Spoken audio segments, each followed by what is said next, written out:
Anday, nandito na yung aming lola.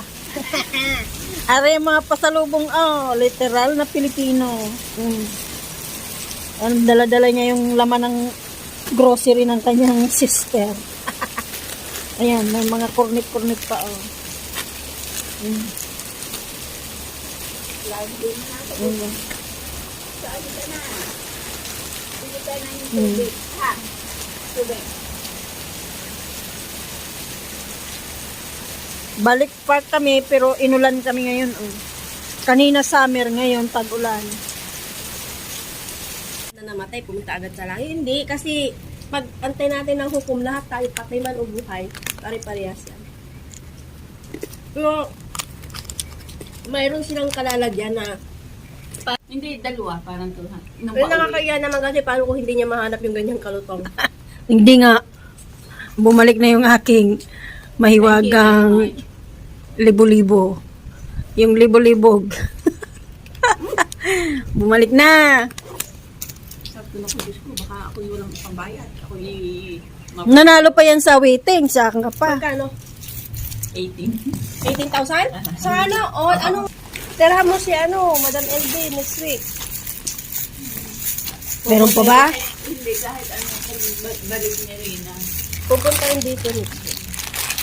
Yung mga binili sa amin ng lola namin. Salamat, Saya-saya. pasalubong. Thank you very much. Meron pa ako. Mga kainday, nasubukan nyo na ba itong sinaing? May rice, mais, at kamote. O, diba? Yan ang aming lunch for today.